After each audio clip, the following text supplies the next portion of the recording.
dia para você. O NE1 está começando com imagens ao vivo de Boa Viagem.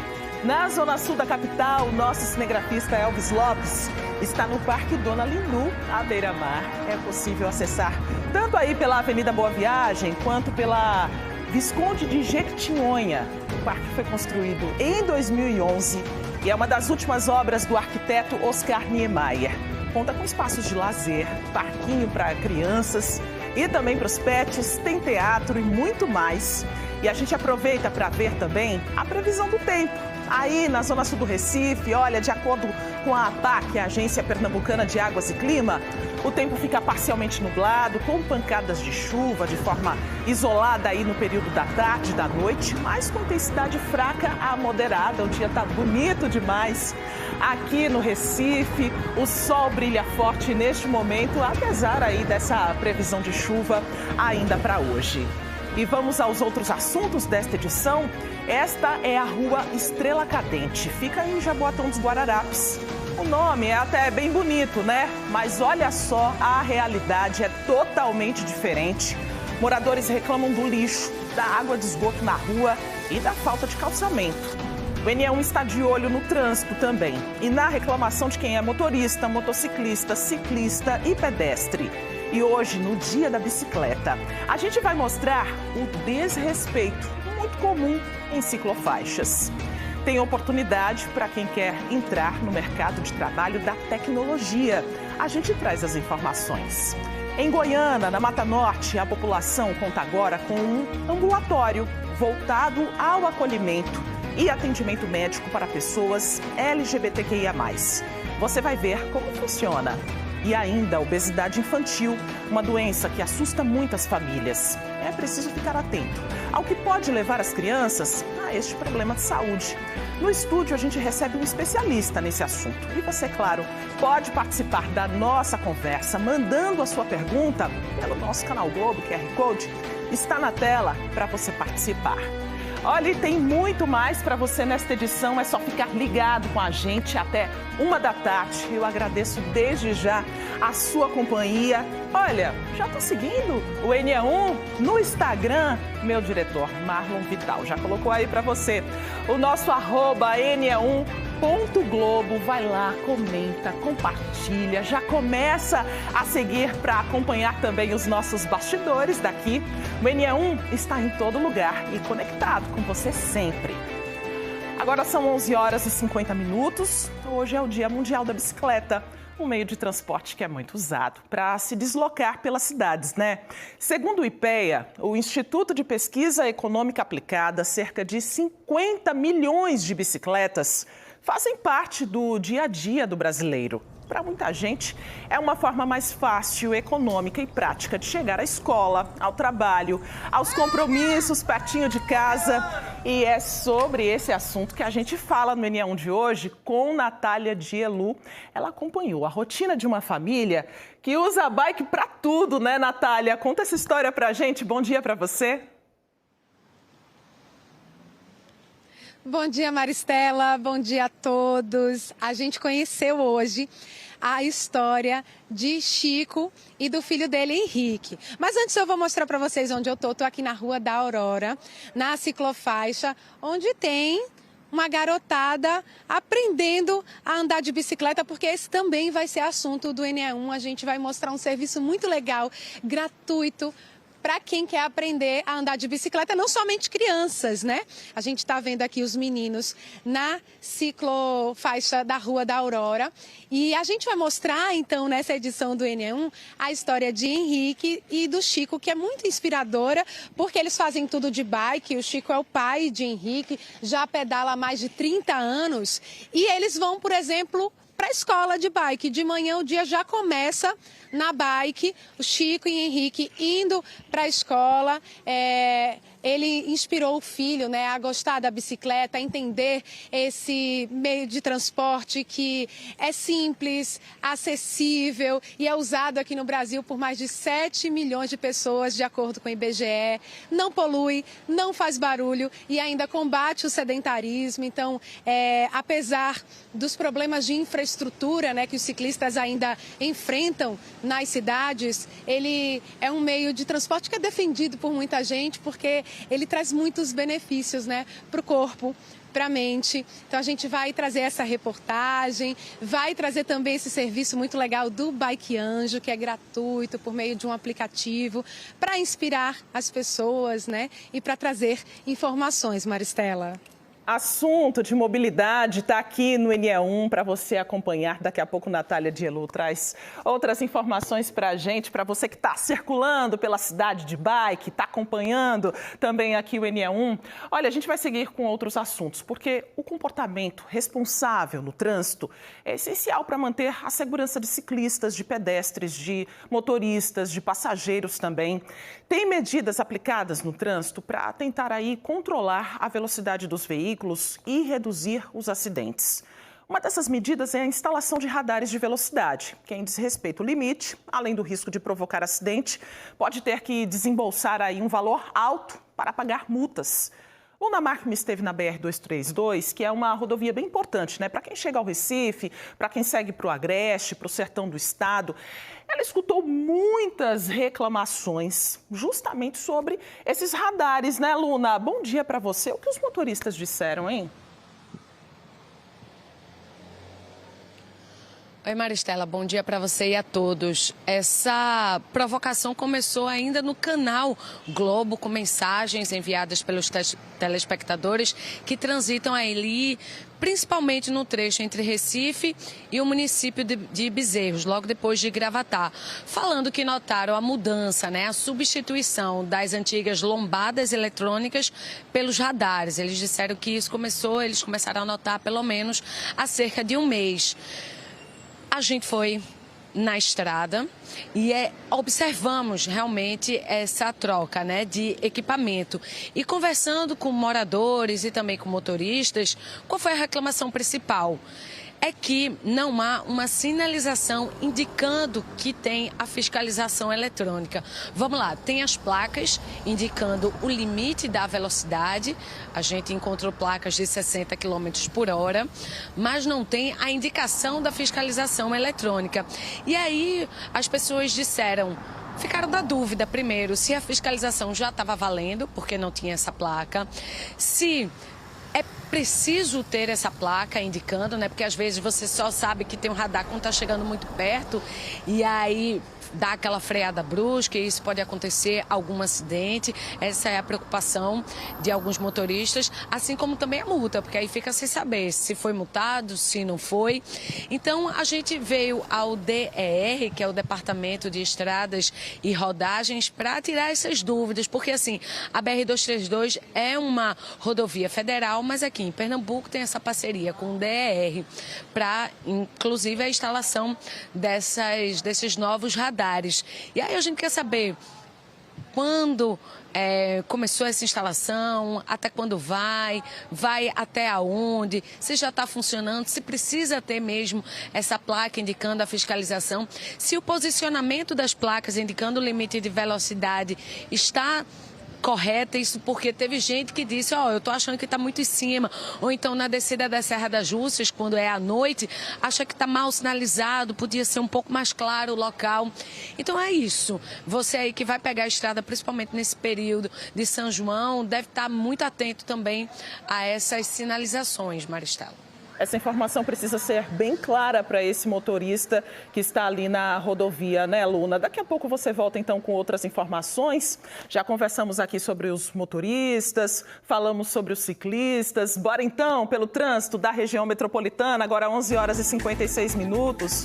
Bora lá para a Avenida Mascarenhas de Moraes. A gente observa aí a movimentação dos motoristas que vão sentido ao bairro de Afogados, aqui no lado direito da pista. No lado esquerdo, a movimentação de quem vai sentido aeroporto e também para Jaboatão dos Guararapes. Movimentação tranquila aí para quem está passando na região, na zona sul do Recife.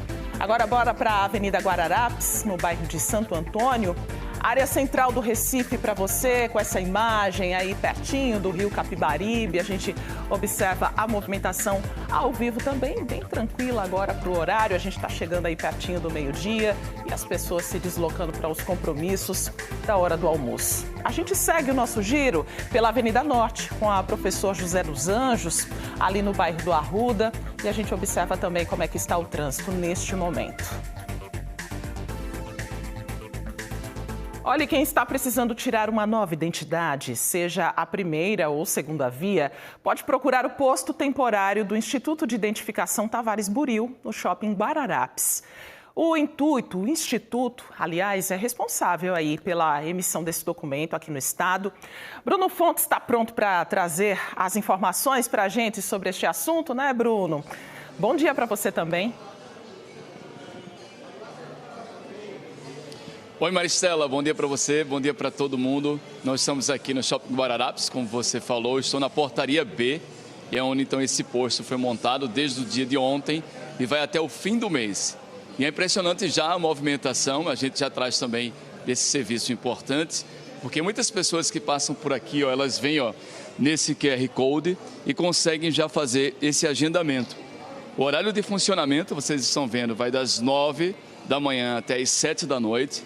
E algumas pessoas já vêm para cá com esse agendamento feito no próprio site, lá no portal do IITB, o Instituto de Identificação Tavares Buril. Mas daqui a pouco eu vou trazer todas essas informações. E, pessoal, é bom que as pessoas entendam que essa primeira via da carteira de identidade nova não paga, tá? E a primeira via eles consideram, se você, por exemplo, se você já teve ela, foi retirada recentemente, por exemplo, no ano passado, aí você tem a nova, aí você vai, se você perdeu, por exemplo, aí sim você vai pagar. Mas se você ainda não tem essa carteira nova, não paga nada. Também não precisa trazer aqui documento com foto, vocês estão vendo os funcionários trabalhando, porque a foto você tira na hora. O que é que vai precisar? Uma certidão de nascimento ou então a certidão de casamento. Muita gente vendo agora. Tudo bem, gente? Bom dia para vocês. E você já está aqui, como é que fez esse agendamento? Bom dia. Bom dia, tudo bem. Eu entrei no aplicativo não, no site, fiz o agendamento e vim fazer hoje. Como é seu nome? Pauline. E está com ela antiga, já está... Antiga ainda. No caso, fica como se fosse a primeira via. Foi fácil? Tu estava vendo exatamente eu falar isso, né? Eu agendei ontem, eu consegui ontem para hoje. E trabalha aqui perto do Shopping Guararapes? Aqui em Prazeres. É bom isso, né? Vem. Rapidinho, no instante chega. A outra já tem aquelas informações do CPF, tipo sanguíneo, era antiga, né? Não tinha, era antiga ainda, vou colocar agora. E depois disso, então, já essa carteira nova para poder usar? Isso, já estou feliz já. Não precisou pagar, tá ótimo. Muito bom. Olha, Maristela, todas essas pessoas já agendaram esse serviço, estão aguardando serem chamadas. Daqui a pouco eu mostro como tudo vai funcionar, em quanto tempo. Lembrando que 800 mil pernambucanos já têm essa nova carteira, mas o governo está ampliando esse serviço, porque isso é importante, inclusive, em questão de segurança. Você sabe que depois não vai existir mais o RG. O RG vai ser substituído pelo número de CPF. Daqui a pouco eu explico tudo. Maristela. E se você tiver alguma dúvida sobre este assunto, manda para o nosso canal Globo, QR Code na tela para você participar. Bruno Fontes, daqui a pouco está de volta para trazer outras informações, ou então vai lá no nosso Instagram, @na1.globo. Até já, Bruno. O assunto agora é mercado de trabalho, um setor que não para de crescer, é o da tecnologia. E se qualificar é importante demais, né, para acompanhar esse ritmo. E que tal fazer isso de graça? O César School está com inscrições abertas para um programa de formação nesse setor. São 5 mil vagas distribuídas por todo o Brasil. A iniciativa é voltada tanto para quem já está na área, quanto para aqueles que querem aí mudar de carreira. Daniele Fonseca fala com a gente sobre esse assunto. As aulas vão acontecer de forma remota. A pessoa pode fazer os cursos pelo smartphone, pelo computador. Convidamos para participar dessa entrevista aqui no NE1, Jana Branco. Ela é gerente de soluções educacionais da César School. Quem é que pode participar, Jana? Olá, pessoas acima de 18 anos que estejam querendo fazer ou transição de carreira ou então acelerar sua carreira na área de tecnologia. Então, para quem quer acelerar a carreira na área de tecnologia, é importante que esteja fazendo ou curso técnico, ou uma graduação, ou no comecinho dessa jornada profissional. E os critérios de seleção? Porque são 5.000 vagas, mas você estava aqui me contando que geralmente o número de inscrições excede a quantidade de vagas, né? Exatamente. E nosso objetivo do projeto é promover um ecossistema tecnológico mais plural e diverso. Então a gente criou uma série de requisitos e critérios com pesos diferentes para pessoas pretas, pardas, pessoas com deficiência, pessoas trans, quilombolas, indígenas. Então a gente tem pesos diferentes. Para quem é do interior tem um peso maior também. Então a gente quer de fato promover esse ecossistema diverso. E o conteúdo, o material para a pessoa acompanhar tudo isso que vai ser oferecido? Nossos professores, nosso time educacional desenvolveu esse material, ele é gratuito também.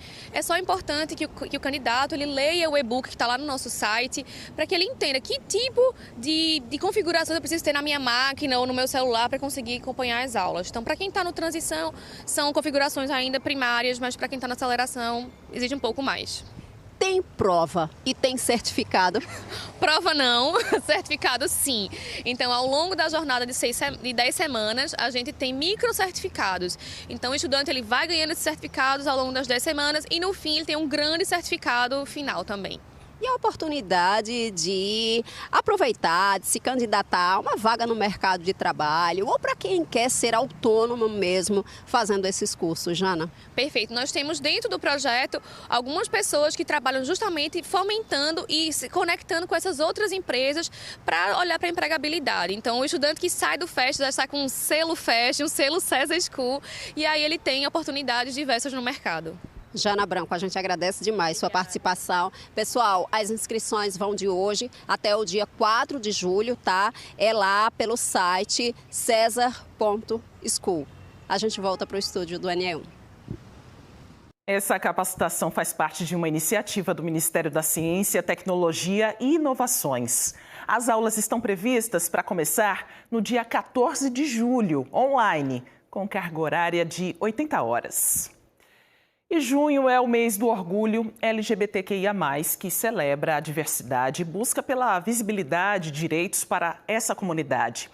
Em Goiânia, um ambulatório voltado exclusivamente ao acolhimento e atendimento médico dessas pessoas foi inaugurado. Quem vai nos contar tudo é Camila Torres. Quais são os serviços disponíveis por aí, hein, Camila? Boa tarde para você. São todos atendimentos dentro da área da saúde, né, Maristela? Boa tarde para você, para quem nos acompanha. Vou detalhar daqui a pouco. Primeiro aqui estou mostrando a recepção do espaço. Gilberta, quem recebe as pessoas. Qual é o dia e o horário, Gilberta? Nós começamos a partir das 8 horas da manhã e terminamos o atendimento às 16 horas.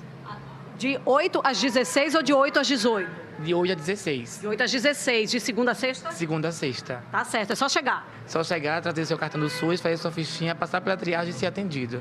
Maravilha, ó. Um espaço que fica bem no centro da cidade, tá, pessoal?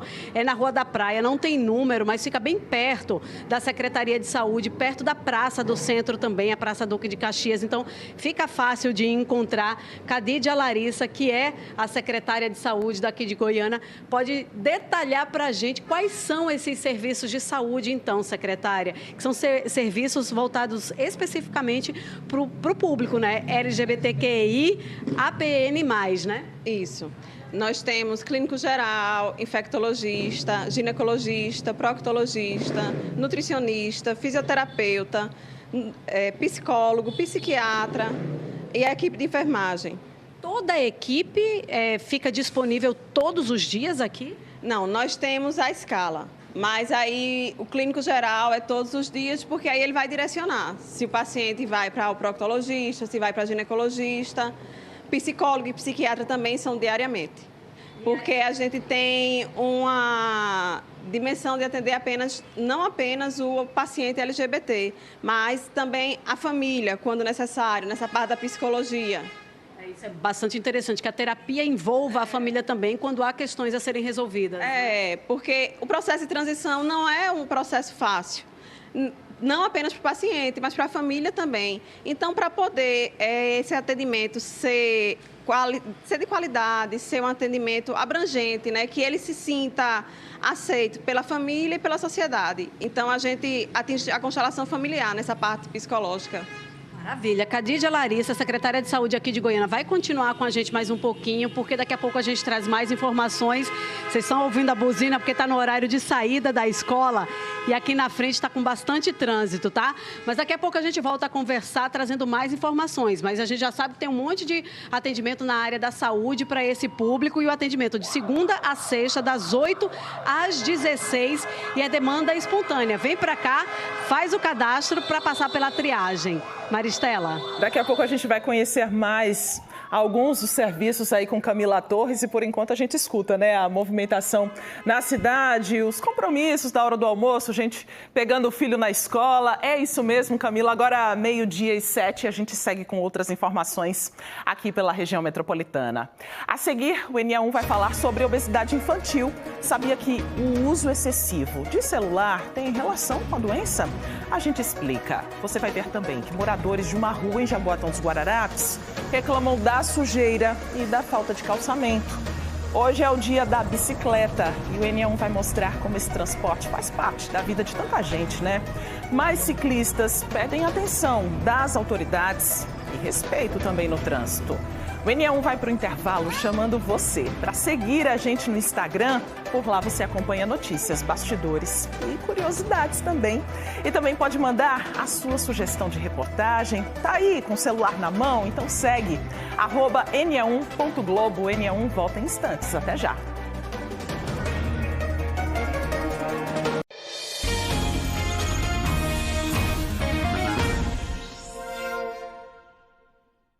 Estamos de volta e moradores do bairro de Dois Carneiros, em Jaboatão dos Guararapes, sofrem com a falta de calçamento e um grande acúmulo de lixo de duas importantes ruas por lá. Quando chove, então, a situação só piora. Olha aí as imagens para você.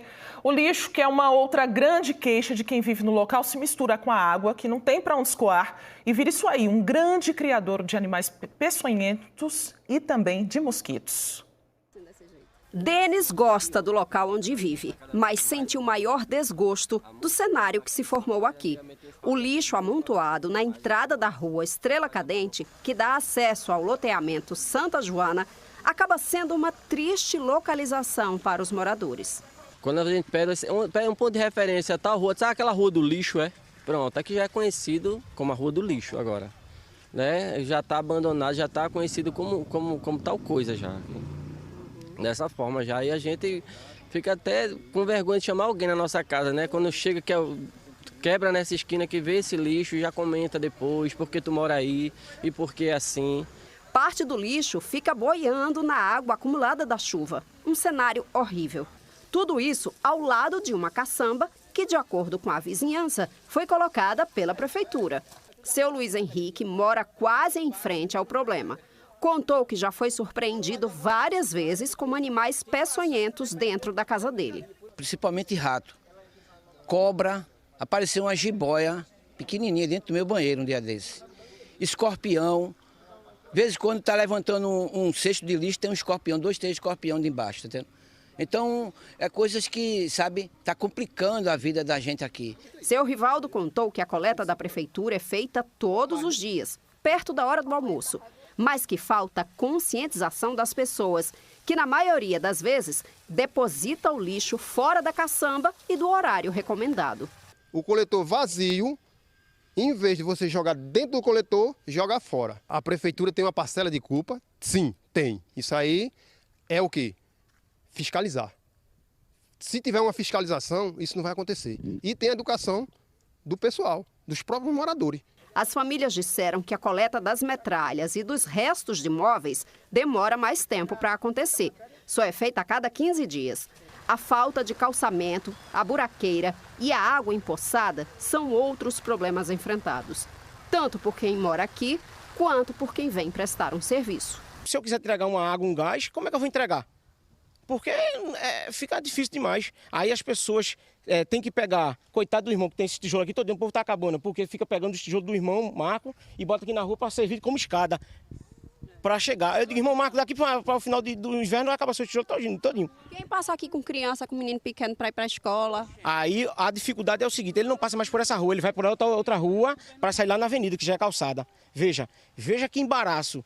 A falta de calçamento também acontece em outras ruas da Redondeza, como é o caso da Rua Jumbo. Uma lagoa se formou nela. E para passar é um sufoco. Seu Fernando contou o quanto é desgastante morar em um lugar como este. A nossa realidade é essa. A gente tem convivido dioturnamente com o lixo, misturado aqui com a água. Quando chove, fica essa poça intransitável aqui a rua. E o lixo se mistura com a água e a gente tem que estar passando por dentro do lixo. A gente, na verdade, estamos vivendo aqui dentro da lama, sujeito a todo tipo de patógenos. A gente tem os vizinhos aqui que estão ficando doentes. Então a gente está precisando de uma ação da prefeitura, né, que olhem para a gente aqui, porque a gente precisa que esse lixo seja retirado daqui e a pavimentação dessa rua seja feita. No fim da reportagem, chegaram caminhões e máquinas para fazer um serviço na área. Trabalhadores disseram que iriam escoar a água acumulada da chuva e fazer um nivelamento da via. Informaram que o lixo também seria recolhido. É isso, né? De acordo com a Prefeitura de Jaboatão, a coleta de lixo domiciliar é realizada de segunda a sábado nas ruas Jumbo e Estrela Cadente. Segundo a Prefeitura, o local mostrado na reportagem com muito lixo acumulado é um ponto irregular de descarte. A Prefeitura diz ainda que, mesmo com a coleta diária, foi instalada uma caixa coletora de resíduos nos locais, aquela que vimos aí na reportagem, para evitar o acúmulo de lixo nas ruas, mas que, mesmo assim, os moradores continuam descartando o lixo de maneira incorreta. Sobre o calçamento das vias, a Prefeitura só informou que programou trabalhos de melhoria no solo das ruas de Dois Carneiros após o período de chuvas. Então, bora marcar de voltar lá em outubro, 2 meses depois que o período chuvoso vai estar se encerrando, né? Em outubro, nosso calendário já está aqui aberto, dia 16. É uma quinta-feira, 16 de outubro, fica o nosso compromisso firmado de continuar acompanhando essa situação junto aí com os moradores que precisam de melhorias aí no calçamento que falta, em relação ao lixo e todos os problemas que nós vimos aí na reportagem. O N1 segue agora com informações do trânsito para você. Aqui muitos motoristas enviaram mensagem para a gente pelo nosso canal Globo sobre os radares de velocidade. Reclamando do quê? Da falta de informações sobre a presença dos equipamentos lá na BR-232. Luna Markman volta a conversar com a gente porque, além das placas de velocidade, os motoristas querem a indicação, né, de onde estão essas placas, né, Luna? Exato, Maristela. A gente fala ao vivo do DR, a sede fica aqui no bairro de Santa Amaro, o DR, que é o Departamento de Estradas e Rodagens, que é a responsável por essa troca dos radares, né? A gente lembra que eram uns equipamentos bem grandões, que a gente via, assim, já alguns metros de antecedência, e agora eles são mais discretos, menores. A gente percebeu, a gente foi na BR-232, ali entre o trecho entre Recife e a entrada de Gravatá, e percebemos a instalação de placas, indicando o limite de velocidade, mas não encontramos essas placas avisando sobre a existência da fiscalização eletrônica.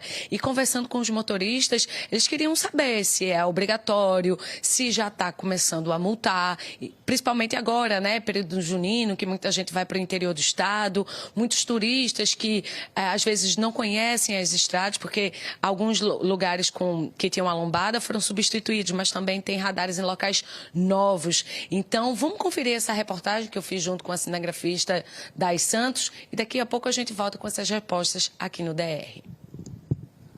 Esse radar na BR-232 fica no povoado Cidade de Deus, entre os municípios de Moreno e Vitória de Santo Antão. Moradores disseram que há cerca de um mês o equipamento substituiu uma lombada eletrônica que existia no local há muitos anos. A pista no sentido interior Recife tem placas de limite de velocidade de 60 km por hora, mas não tem placa de fiscalização eletrônica. Eliton disse que é importante controlar a velocidade nesse trecho por causa dos pedestres. Vimos alguns atravessando a rodovia. A crítica é sobre a falta de informação para os motoristas. Se tiver a placa de sinalização, não tem como eles argumentar que não tem. Tendo, aí evita uma multa, evita um acidente, evita várias coisas. Neste outro trecho da BR-232, pouco antes da entrada de Vitória, o radar também substituiu a lombada eletrônica há um mês. Tem placas de 60 km por hora, mas, novamente, não tem placa indicando a presença da fiscalização. O problema é nos dois sentidos da pista. Semana passada eu estava vindo de Vitória e aí eu estava procurando até a lombada, né? Que ela fica piscando e tal, e não tinha essa lombada. Colocaram esse radar sem sinalização para o motorista. Então, assim, eu acredito que essa semana foi que colocaram lá a placa de 60, né? Mas como você pode ver, já tem outra aqui que está sem a sinalização para a gente que está o tempo todo subindo e descendo nessa estrada. No trecho da BR-232, no município de Pombos, o cenário se repete nos dois sentidos da pista. São muitos veículos passando pela rodovia e o motorista só descobre a presença do radar quando chega perto do equipamento. Alguns desaceleram bruscamente, o que pode causar acidentes.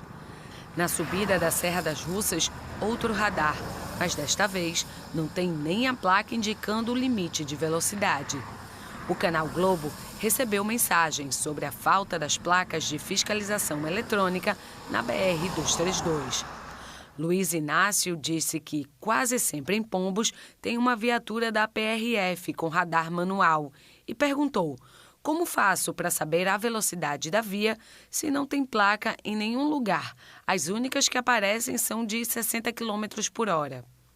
Outro telespectador falou que na descida da Serra das Russas, logo após o Rei da Coxinha, no sentido Caruaru-Recife, não tem placa nenhuma e alerta para o risco. Ontem quase tem um acidente de uma freada, muito perigoso. Sem as placas avisando a presença da fiscalização, Ivanildo Silveira quer saber se as novas lombadas instaladas ao longo da BR-232 já estão em funcionamento. Com a chegada do período junino, a preocupação dos motoristas é com as multas e riscos de acidentes. É fundamental que tenha essa sinalização, até para quem trafega pouco por aqui não conhece o limite de velocidade. Como eu passo sempre nessa região, eu tenho noção que 60 km, 110, então tem que ter. Isso é fundamental até por questão de segurança do motorista e dos pedestres também. É importante ter essas placas, né, de identificação. Sem elas fica mais arriscado, a pessoa vai frear em cima da lombada, aí corre tudo um risco de acidente, né?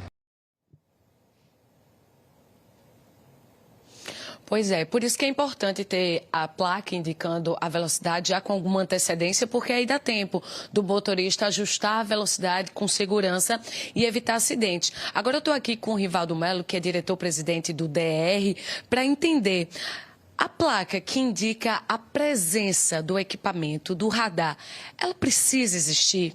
Ela vai ser colocada? Boa tarde. Boa tarde, Luna. As pessoas sempre associam a lombada eletrônica à multa.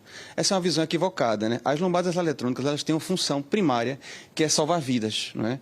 Então, a gente vê os segmentos onde é necessário que o condutor reduza a velocidade, geralmente em travessias urbanas, próximo a escolas, hospitais, entrada de cidade. Nesse segmento onde a pessoa precisa, onde o condutor precisa reduzir a velocidade, a gente instala o equipamento eletrônico. Agora, a lombada por si só não reduz a velocidade. Então, tem que haver uma percepção do condutor que ele precisa reduzir a velocidade. Então, a partir dessa percepção e dessa redução de velocidade, é que a gente instala a lombada para que, se o condutor eventualmente não cumprir, não reduzir a velocidade, ele seja penalizado. Então, houve a necessidade de nós fazermos a troca das lombadas, né? O pessoal está acostumado com aquelas lombadas grandes, aquelas pretas que você via de longe, né? Mas, em tudo, a tecnologia, ela traz inovações e as novas lombadas, elas são menores. Realmente, elas são mais difíceis de serem percebidas. Isso porque a gente precisava ter imagens melhores, a gente precisa de reposição de peças e precisa também atender às especificações do Inmetro. Então, essas novas lombadas, elas ainda não estão fazendo auto de infração. Por quê? A gente só pode fazer esse tipo de auto quando o condutor, ele perceba que naquele trecho ele precisa reduzir a velocidade. Então, nossa equipe faz todo um estudo, juntamente com a Polícia Rodoviária, no caso da 232, para se determinar onde há a necessidade de se colocar uma lombada. Nesses pontos, a gente faz a instalação de todo o sistema de sinalização, para só depois que o usuário tenha percepção e ciência daquele ponto de redução que ele seja autuado por uma eventual infração. Então, pela resposta, precisa ter a placa do limite de velocidade e também a placa indicando a presença do equipamento. E, por enquanto, como não tem essas duas sinalizações, essas lombadas não estão multando os motoristas. Exatamente. Nós aproveitamos essa troca de lombadas para fazer um estudo em todas as nossas PEs, inclusive na BR-232 também, até Caruaru, para identificar quais pontos realmente a lombada precisaria, na verdade não só lombada, haveria a necessidade da redução da velocidade. Em todos esses pontos foi revista a velocidade diretriz e com isso a gente instalou novos equipamentos. A gente, repito a dizer, a gente só vai fazer a autuação depois que o usuário tiver condições de perceber que as lombadas estão naquele ponto. Na 232, nesse trecho mais que a gente está focando ali até Bezerros, até Caruaru, serão instaladas quantas câmeras, radares novos e quando eles vão passar a multar? Na BR-232, de Recife a Caruaru, nós vamos instalar 20 lombadas eletrônicas, né? E a gente acha que meados de junho, agora a partir do dia 15 de junho, a gente já consiga começar a fazer essa autuação. Nas novas lombadas, em novos pontos, a gente implantou lombadas. Nesses novos pontos, a gente vai fazer uma publicação no Diário Oficial do Estado e a gente só vai autuar depois de 15 dias dela realmente estar em operação completa. Nos pontos onde já havia lombada, após a instalação, a gente já começa a fazer a autuação. Mas, minimamente, somente a partir de 15 de junho que a gente vai começar a fazer essa autuação. Perfeito.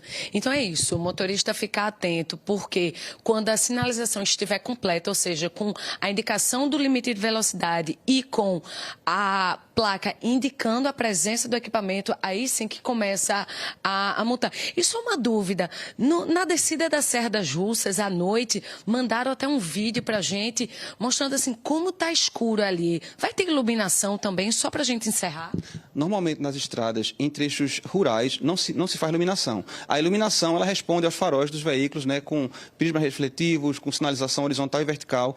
A gente está trabalhando agora no projeto de restauração de toda a BR-232 e de duplicação, inclusive, até Serra Talhada. Então, esses projetos, eles vão trazer novos dispositivos que vão trazer muito mais segurança para quem passa por nossas estradas. Okay.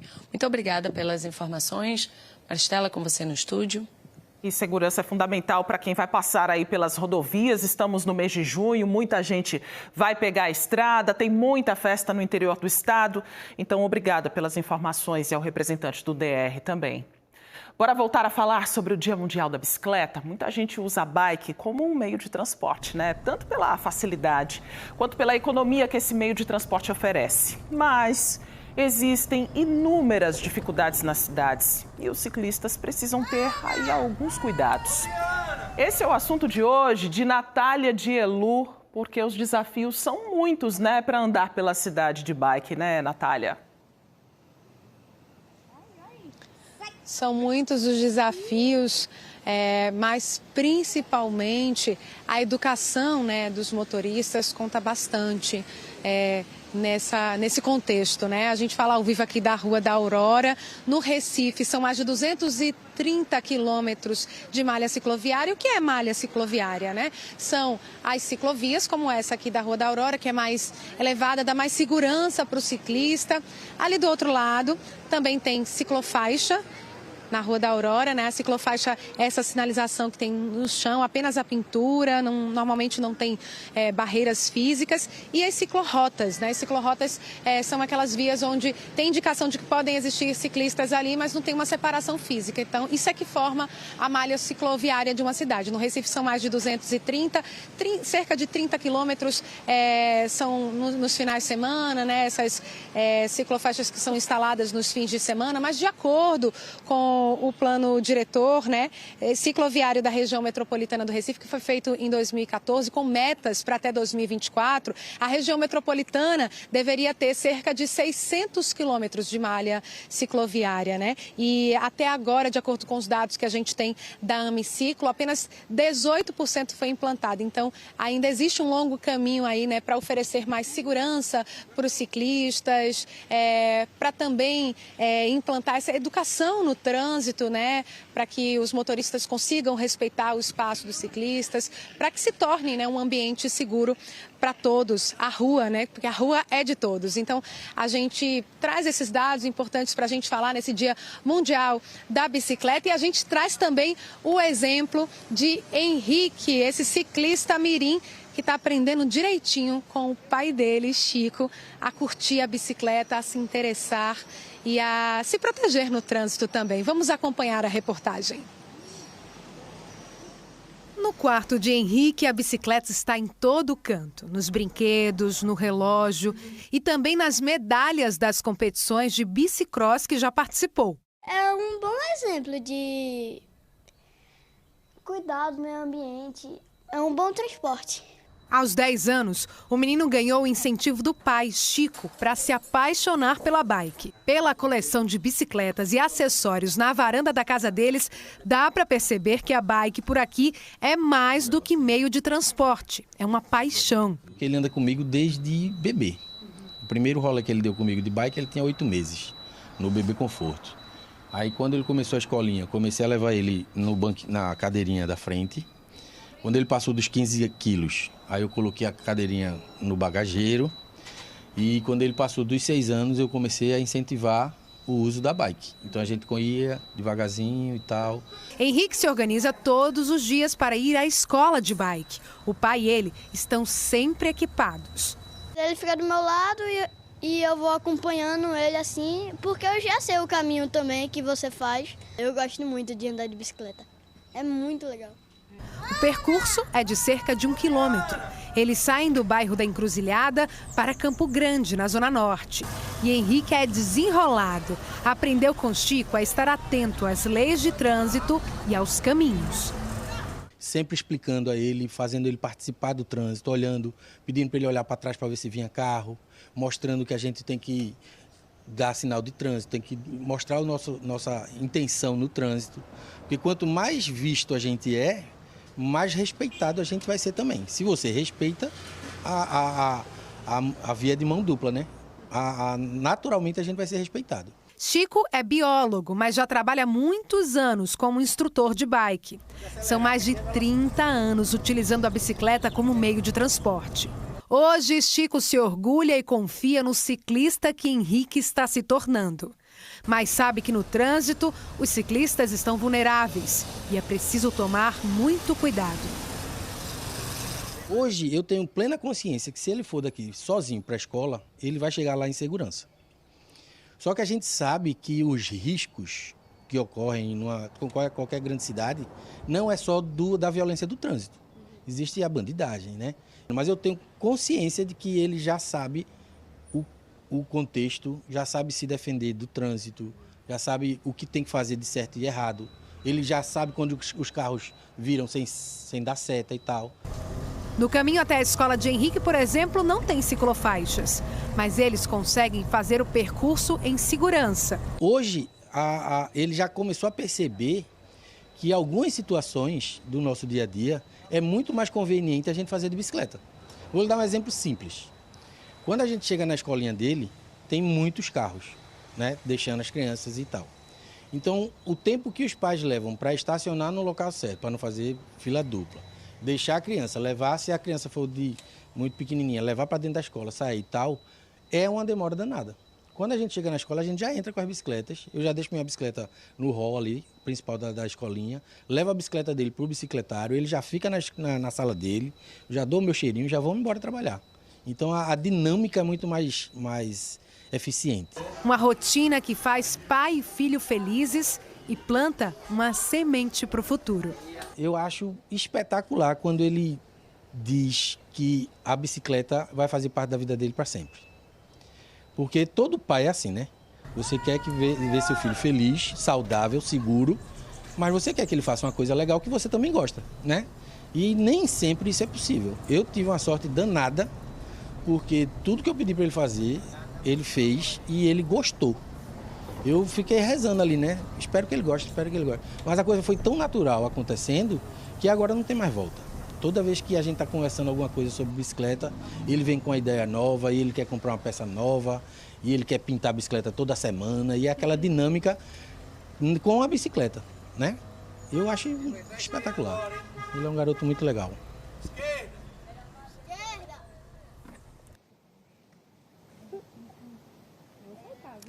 E agora a gente está aqui na companhia de outra garotada que também está super interessada na bicicleta. Tem aqui, ó, Arthur, Bernardo e Benjamin. Todo mundo está aprendendo a andar de bicicleta. Arthur já está sem a rodinha, né, Arthur? Quem foi que tirou a rodinha da sua bike? Meu pai. E aí, como é que tu tá? Estás desenrolando? Tô. Quantos anos você tem, Arthur? Sinto. Faz quanto tempo, mãe, que tirou a rodinha aí da bike? Mais ou menos uns 6 meses que a gente tirou a rodinha e ele tá se adaptando ainda. Qual é seu nome? Yasmin. Yasmin. Os outros aqui, ó, por exemplo, ele, Bernardo, tem 3 anos, né, Anderson? 3 anos. Menina aí gosta de andar de bicicleta todo final de semana, principalmente com o avô, né? Bora, eu quero ir pra casa do meu avô, eu quero andar de bicicleta aí, Bernardo aí. Super sadio e, querendo ou não, é uma prática de esporte, né? Isso aí ajuda muito ele no dia a dia, no desenvolvimento dele. Certo. E Benjamin também. Quantos anos, Benjamin? 7. E aí, como é que tá na bike? Tá desenrolando bem? Mais ou menos. A mãe dele é a Ana. Ana, ele também tá aprendendo? Vocês estão incentivando? Incentivam sempre? A gente sempre incentiva, leva ele pra Jaqueira para fazer passeios, mas agora me interessei muito com esse Bike Anjo, né? Bastante. É disso que a gente vai falar agora, Ana, com a ajuda de Alexandre, que é instrutor, é voluntário, né? Nesse serviço muito legal que ensina as pessoas a andarem de bicicleta. Pode ser adulto também, só pode ser criança. Boa tarde. Boa tarde a todos. Pode ser adulto, pode ser criança, pode ser de todas as idades. A gente convida para acessar a plataforma bikeanjo.org e fazer o cadastro e ser ou voluntário ou aprendiz. Se você já sabe, você pode ser voluntário e nos ajudar a botar essas crianças para pedalar e também os adultos, né? Por exemplo, eu vi que você estava ali junto de Arthur, que ele está sem a rodinha. Como é que começa uma aula dessa? Quanto tempo dura? O que é que conversa primeiro com as crianças, com as pessoas que estão querendo aprender? Bom, primeiro a gente começa com a teoria, né? É bem teórico e explicar para que serve uma bike realmente, né, que é o nosso movimento do dia a dia. E também a gente começa principalmente com as aulas práticas. Com as aulas práticas a gente consegue pôr, na verdade, o que o ciclista vai passar, que é subir na bike, é começar a pedalar e se equilibrar, começando a se divertir em cima da bike, que é pura diversão pedalar. Mostra um pouquinho como você estava fazendo com o Arthur, né? Porque as memórias que a gente tem, pelo menos eu tenho, quando eu aprendi a andar de bike, foi que me seguravam, mas depois me soltaram. De repente eu olhei para trás e estava andando sozinha. Isso, perfeitamente. É exatamente isso. Se segura a pessoa e depois solta e ela vai andando sozinha. Tá certo, gente. Então quem quiser, né? Ou ser voluntário, que é muito legal, né? Também essa possibilidade. Ou também ter uma aula, pode entrar então na plataforma do Bike Anjo. Repete pra gente, por favor, Alexandre. A plataforma é bikeanjo.org. Você se cadastra e quando tiver disponibilidade de voluntários, a gente chama você para poder aprender a pedalar. E se quiser, venha-se embora ser voluntário, ser Bike Anjo. Muito obrigada, viu, Alexandre? Parabéns. Então, os meninos estavam tendo uma aulinha aqui com o Alexandre. Fica essa dica maravilhosa, Maristela. Muito legal, Natália. E eles estão aprendendo direitinho, hein? E, infelizmente, muita gente que anda de bicicleta, assim, pelas cidades, estão reclamando também. Essas pessoas estão reclamando do desrespeito por parte de motoristas, motociclistas, até mesmo pedestres. É comum ver a invasão nas ciclofaixas, ciclovias. A gente está ao vivo em Boa Viagem. Por que a gente foi para lá? Elvis Lopes está sempre circulando aí pelo trânsito. Acabou de chegar à rua João Cardoso Aires, aí em Boa Viagem, na zona sul do Recife. Nesse trecho, você está vendo que tem uma ciclovia, tem até um ciclista passando agora por aí. Muita gente passa para seguir para o compromisso, agora da hora do almoço. Estudantes também passam por aí, mas nós recebemos mensagens, tá? Recebi uma aqui. Lá tem uma ciclofaixa, mas no horário de movimentação, de chegada dos alunos, saída do colégio, de muitos pais responsáveis. Olha, essas pessoas não respeitam a ciclofaixa. Estou lendo mensagens que chegaram para a gente exatamente deste ponto que nós estamos vendo que Elvis Lopes mandou para a gente. Mas Elvis também gravou algumas imagens, agora há pouco, vou pedir para o nosso diretor colocar, de um carro estacionado na ciclofaixa. Olha só, essa imagem aí impedindo a passagem dos ciclistas. A gente percebe também que a sinalização já está mais apagada, então claro que a gente vai fazer essa cobrança aí junto à CTTU. Agora voltamos com a imagem ao vivo de Elvis Lopes. Olha só o carro branco ainda ali, ó, estacionado, ligou aí o pisca-alerta, mas isso não é um respeito à sinalização de trânsito, está atrapalhando a via e por isso que a gente está mostrando aqui ao vivo um problema que sempre se repete, que foi enviado para o nosso canal Globo e a gente está registrando ao vivo com Elvis Lopes. Reforço mais uma vez que a gente vai entrar em contato com a CTTU. Olha só a garotada aí dando um tchauzinho para o Enéa que saiu da escola. É uma área de muito movimento aí na zona sul da cidade. Bora seguir agora com outros assuntos. A gente vai voltar a falar com Bruno Fontes. Ele está lá em Jaboatão, é que tem atendimento por lá para quem está precisando tirar a identidade, né, Bruno? Com você, as informações, por favor. Isso, Maristela. Inclusive, eu estou com o diretor do IITB, Instituto de Identificação Tavares Buril, que é Mauro Cabral, está aqui com a gente, exatamente acompanhando. Hoje é o segundo dia que esse posto está funcionando aqui no Shopping Guaranápolis. E uma movimentação bem intensa aqui das pessoas que fazem o agendamento e vêm para cá já retirar esse documento. Delegado, muito obrigado em participar aqui da nossa entrevista. Qual o primeiro passo? Por exemplo, a gente sabe que esse documento é novo, é um documento nacional. E por que ele facilita? Por que ele é seguro, então, para o pernambucano, para as pessoas terem esse documento novo? Uma boa tarde para o senhor. Boa tarde, Bruno. Ele é um documento mais prático, primeiro, porque você não precisa estar com ele impresso na mão. No documento antigo, que a gente chama RG, você tinha que necessariamente estar com ele portando, carregando ele consigo. No novo, você além de poder portar ele, você ainda pode acessar pela plataforma .gov. E aí você também consegue trazer outros documentos que eu estava vendo, que o senhor estava me explicando, por exemplo, informações do título de eleitor, também certificado de alistamento militar. Você consegue trazer esses documentos e deixa em um único, só na carteira. Isso é uma outra praticidade, porque você pode agregar o número da carteira de identidade, você pode fazer constar nela outros documentos, carteira de motorista, o NIS e outros documentos mais. O serviço é de graça, por exemplo, muitas pessoas não têm essa carteira nova, né? Eles conseguem fazer o agendamento e precisam pagar alguma coisa ou não tem taxa para pagar? Essa é uma pergunta muito importante, Bruno.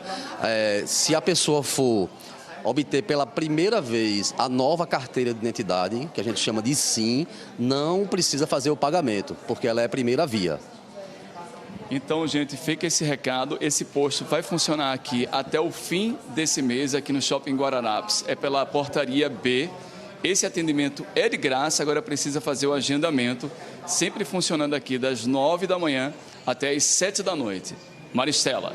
Obrigada, Bruno, pelas informações. Bora voltar agora para Goiânia com Camila Torres para falar um pouco mais sobre um ambulatório inaugurado por lá para atender e acolher pessoas LGBTQIA+. Pessoas de outras cidades da região metropolitana, Camila, também podem procurar atendimento por aí? E como é que faz o agendamento? Precisa de agendamento? Deixa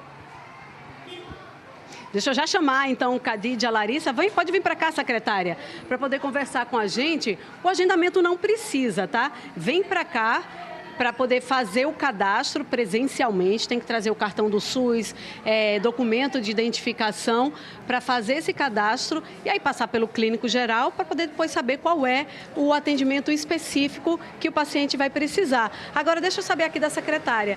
Pessoas de outras cidades, secretária, elas podem procurar esse atendimento aqui? Nós pactuamos na última reunião com a regional AGERES, que são 12 municípios que compõem a 12ª AGERES, para esse atendimento ser regionalizado.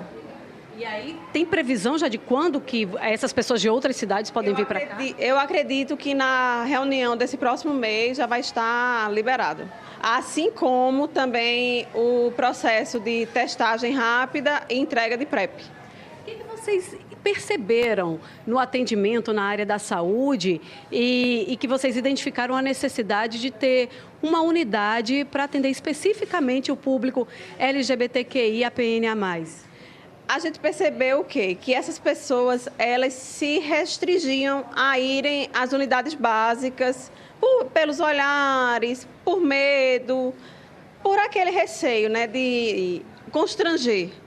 Então, aquelas pessoas ficavam doentes, às vezes faziam tratamentos inadequados para a transição.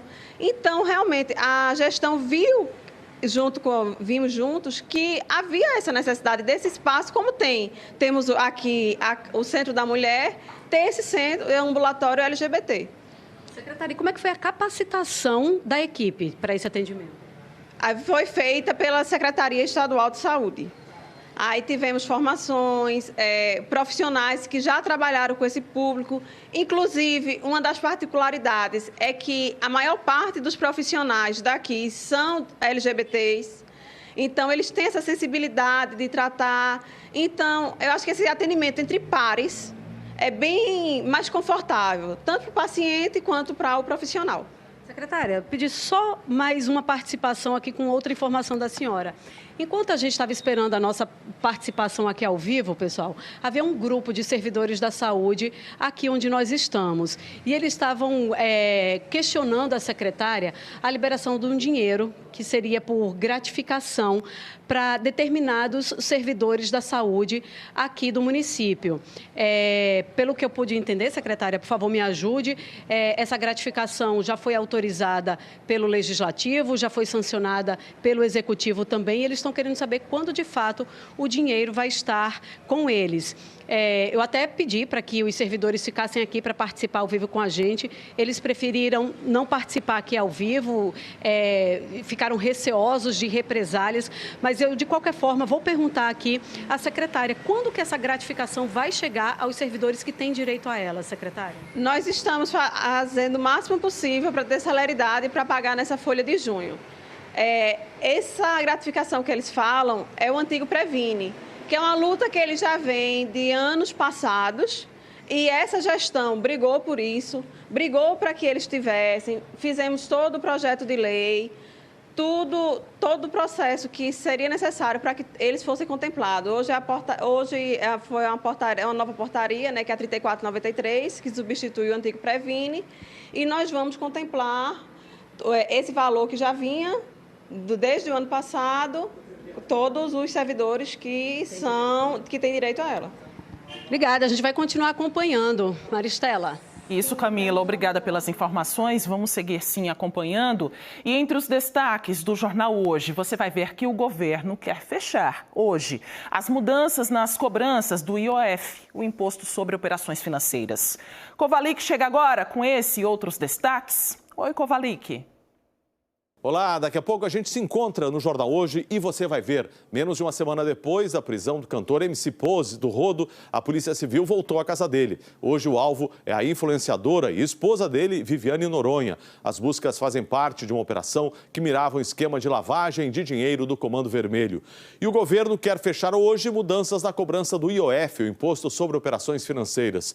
O ministro Fernando Haddad disse que a ideia é dar uma estabilidade duradoura para as contas do governo. A proposta de elevar o IOF para tapar o rombo nas contas gerou oposição do mercado financeiro e do Congresso.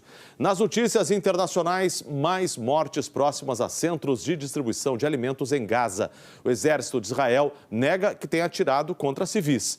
E a imagem impressionante no ataque ucraniano. Explosivos instalados dentro d'água destruíram a ponte na Crimeia, região que está sob domínio russo. Espero você no Jornal Hoje. Até lá.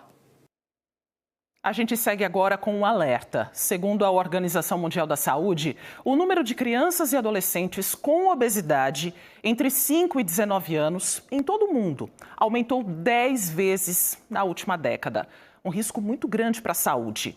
9 países apresentam prevalência de sobrepeso e obesidade no mundo. O Brasil está entre eles. A obesidade é uma doença crônica caracterizada pelo acúmulo excessivo de gordura no corpo. Tiago Arruda é endócrino pediatra, ele está aqui para conversar com a gente. Oi, doutor Tiago, seja muito bem-vindo ao NE1, boa tarde, fica à vontade aqui na nossa sala. Doutor Tiago, inclusive, estava contando que fez atendimentos hoje de manhã, né? Isso, já teve 2 atendimentos de 2 crianças com queixa de excesso de peso, né? É mais comum do que a gente imagina? É muito mais comum que a gente imagina. É uma coisa que vem acontecendo, é que os pais vêm procurando cada vez mais essa assistência, isso é muito importante. Não tem mais essa cultura de ser gordinho, era uma coisa bonita, era aquela história que era saudável ser gordinho. Isso está começando a cair, isso é importante a população falar disso. Assim, muito obrigado para a gente estar falando hoje sobre esse assunto, que é muito importante. Entender que a obesidade tem que deixar de romantizar, né, a obesidade. A gente tem que entender que a obesidade é uma doença, tem que tratar ela como tal. E quais são os riscos dessa gordura em excesso no corpo? Inicialmente, a gente já tem problemas no período da infância mesmo. Eu vejo que essas crianças têm sofrido muito bullying na escola, né? A gente vê que cada vez mais lá na escola tem aquele sofrimento, a criança fica mais depressiva, entra no quadro de ansiedade, vai aumentar ainda mais aquela vontade de descontar na comida. E lá na frente a gente vai ter as consequências da obesidade. A gente sabe que aumenta o risco de diabetes, risco de pressão alta, né? Vai aumentar o risco de doença cardíaca, doença infarto, AVC. Então a gente tem que cuidar logo muito cedo de diabetes também dessas crianças antes que elas virem adultos obesos. Isso tem muito a ver com o estilo de vida, né? Tem total a ver estilo de vida, né? Estamos vivendo uma vida hoje que cada vez menos as crianças saem de casa. A gente entende que tem um pouco da violência no meio. Às vezes eu falo no meu consultório, vamos tentar sair. Os pais falam, mas eu estou na minha rua, eu tenho medo de levar para jogar uma bola, para andar de bicicleta, porque lá é muito violento. A alimentação está cada vez pior, né? Inclusive, nós separamos umas imagens, viu, doutor? Aí, tô vendo. Muita gordura, fritura, Exato. Alimentos processados, né, para as crianças. Mudou muito também da pandemia para cá, porque as crianças ficaram mais isoladas, né, dentro de casa, né, crianças pequenas, ali também estimulando os jogos eletrônicos. Isso que o senhor estava falando mesmo, né? Dessa dificuldade para brincar na rua mesmo. Exato. Tava até a reportagem falando, né? Eu gostei muito daquela reportagem da Natália de Elu sobre a bicicleta. Você vê que o filho seguiu o exemplo do pai. Então ele viu o pai andando de bicicleta, ele teve vontade de andar de bicicleta. Esse último domingo a gente teve a Corrida das Pontes aqui em Recife, inclusive a Globo apoiou a gente lá na corrida. E eu via muito na corrida as crianças correndo junto com o pai. Então o exemplo de casa você leva, né? Se eu estou vendo que meu pai corre, se eu vendo que meu pai anda de bicicleta, eu vou ter vontade de fazer isso junto. Então isso é muito importante. Não adianta o pai só falar, tem que comer certo, e o pai comer errado dentro de casa. Então a gente tem que mudar a família como um todo. O exemplo conta muito, né? A gente está vendo aí os jogos eletrônicos também. Essa coisa de não sair de casa, né? Isso compromete tanto, né, Isso, cada vez mais a gente está ficando de frente à tela, né? A gente vê as crianças para onde vai. Às vezes nos cantos tem a criança com o celular lá parada, dentro de casa jogando um videogame, né? Assistindo TV mais do que devia e cada vez menos indo para a rua, brincando, correndo, bicicleta. E isso aí está influenciando demais como é que essas crianças vão ficar no futuro. Já tem dados que daqui a 2035, se a gente não mudar como está agora, metade das crianças do Brasil serão acima do peso. Então isso é um dado que daqui a 10 anos, metade das nossas crianças vão estar com excesso de peso. É muito grave isso, né? Grave demais, né, doutor Tiago? Nós separamos números daqui de Pernambuco. Eles foram divulgados pelo Ministério da Saúde. Olha só. Em Pernambuco, foram avaliadas 86.633 crianças entre 5 e 10 anos de idade este ano. Quase um terço está acima do peso. Dessas, 13.646 têm sobrepeso, 8.686 têm obesidade e 5.894 têm obesidade grave. No estado, 116.329 adolescentes passaram por essa avaliação. O percentual acima do peso é parecido, 32,12%, mas tem menos gente com obesidade grave. 21.847 dos adolescentes têm sobrepeso, 12.392 obesidade e 3.130 obesidade grave. Em todo o Brasil, mais de 2 milhões de crianças passaram por avaliação. 15% delas estão com sobrepeso. São mais de 376 mil crianças nessa condição. Com obesidade, são quase 229 mil e 141 mil com obesidade grave. Os números ajudam a gente a entender a dimensão do problema, né, doutor Tiago? Como fazer para frear esse avanço? Eu acho que primeiro é falar sobre o assunto. Então, hoje aqui, por exemplo, é um momento muito importante para a gente estar falando para a sociedade, falando para os pais, de entender que obesidade é uma doença e a gente tem que correr atrás, com a ajuda com o endócrino pediatra, como eu, com o próprio pediatra, com o nutricionista, às vezes com a psicologia também pode ajudar. Então, fazer essas famílias entenderem, pararem de achar, meu filho é gordinho, mas tudo bem, depois ele emagrece. Tem estudos mostrando que a cada 4 crianças que são obesas hoje, dessas 4, 3 virarão adolescentes obesos. E desses adolescentes, de cada 10 adolescentes obesos, 9 serão adultos obesos. Então, ou a gente começa a tratar logo cedinho, entender logo quando a criança está naquele estágio inicial, como é comer bem, como é ter uma vida saudável, porque depois é muito mais difícil correr atrás do prejuízo. né? Buscar ajuda é o primeiro passo. Isso. E tem tratamento, né, doutor? Tem. Sem dúvida nenhuma, a primeira coisa que a gente avaliar é a causa, né? E aí muitas vezes chegam no meu consultório, doutor, eu acho que é um problema genético, tal, porque eu sou gordinho, a mãe é gordinha, eu acho que todo mundo aqui tem um problema genético. E a grande minoria é um problema genético, né? Menos de 5% da obesidade é de origem genética. Então, a gente tem que ir atrás. Quando vai atrás é porque o pai come errado, a mãe come errado, a criança come errado. Ninguém faz atividade física naquela casa. Então, o problema não era a genética, era o estilo de vida. Quando muda um, muda todos. Já chega todo mundo mais magro na consulta, todo mundo mais feliz, todo mundo mais se sentindo saudável. Então, eu acho que a gente tem que realmente ir atrás no estilo de vida e deixar de botar desculpas em outras coisas, né? É isso, doutor Tiago. Muito obrigada pelas orientações e por esse alerta tão importante. Bem-vindo sempre. Boa tarde. Obrigado, Marcelo. Até a próxima. Até. Valeu. A seguir, estudantes de Olinda plantaram mudas numa das principais avenidas da cidade. A ação faz parte da Semana do Meio Ambiente. E você vai ver como esses jovens ficaram orgulhosos de participar desse movimento. O NA1 volta já.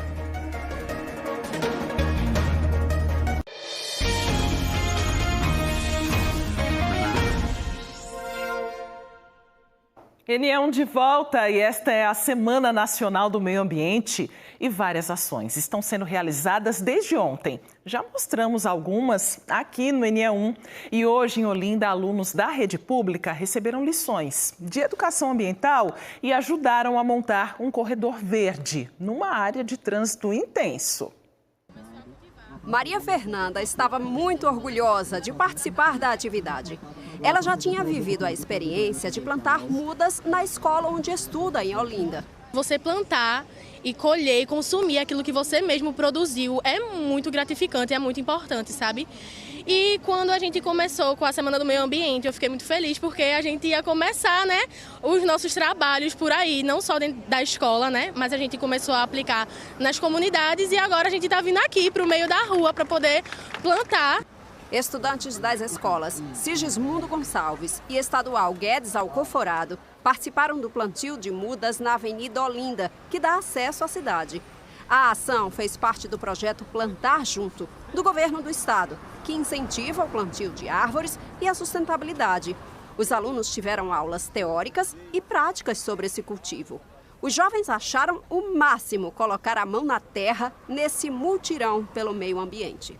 Isso é vida e a gente está aqui hoje buscando essa atividade é muito enriquecedor para a gente enquanto estudante, para a gente se conscientizar que o nosso futuro é a gente que constrói, tanto para as outras pessoas que vão passar, aquelas pessoas que não tiveram esse tipo de atividade enquanto estudavam, os adultos, e buscarem também essa atitude. Poxa, os jovens estão fazendo isso, então por que eu não posso fazer também? De positivo vai trazer, não vai fazer muito calor, né? Que vai fazer mais ventos para nós e é isso, a natureza. Eles plantaram 30 mudas de ipê roxo no canteiro central da avenida. O local foi escolhido estrategicamente. A Avenida Olinda é um dos acessos do município, né, através da bifurcação que tem entre PA15 e Avenida Olinda. E é um grande corredor de fluxo de carros intensos aí 24 horas. Logo, produz muito carbono através da queima do combustível fóssil. Então, plantar essas árvores aqui através do processo da fotossíntese vai captar o carbono, vai resfriar o local e vai estar reduzindo o efeito estufa, né, impactando diretamente aí na mitigação das alterações climáticas. Ao todo, serão 1.500 mudas que vão fazer parte de um corredor verde. Priscila é professora da disciplina eletiva de horta orgânica, lá na Estadual Guedes Alcoforado. Falou o quanto é importante esses jovens colocarem em prática aquilo que aprendem. Eles acabam sendo transformadores dessa transformação. Então, enquanto alunos, eles aprendem, enquanto pessoas, né, que fazem parte da sociedade civil, que vão crescer, eles vão estar atuantes nessa área, né, e vão poder levar tudo isso para a comunidade deles. Daqui a alguns meses, toda essa turma vai estar muito orgulhosa do trabalho de agora. Toda vez que eu passar por aqui, eu vou, aquela dali fui eu que plantei e eu espero que ela cresça com saúde. Legal, né? Bora falar de novo do nosso Instagram, o Instagram do NA1. É que a gente está super feliz de ter esse espaço aqui direto com você, na palma da nossa mão. Ontem a gente começou a postar conteúdos. Vai ter todo dia, tá? Notícias, conversas boas, bastidores e o que mais você quiser ver na nossa rede social. Hoje postamos aqui, por exemplo, essa foto, tá? Que vai aparecer pra gente, de parte da nossa equipe. Tem a nossa foto da nossa equipe, muita gente comentou, Olha só aí nossa postagem, nossa equipe do NE1 reunida e os comentários já estão chegando, tá? A Graça escreveu: ô, equipe boa, obrigada, Graça, por sua participação. A Carmen também escreveu pra gente: estou ligadinha no NE1 com esta equipe maravilhosa. Obrigada, Carmen, por sua companhia. O Lino também escreveu pra gente. A Valdete deu boa tarde.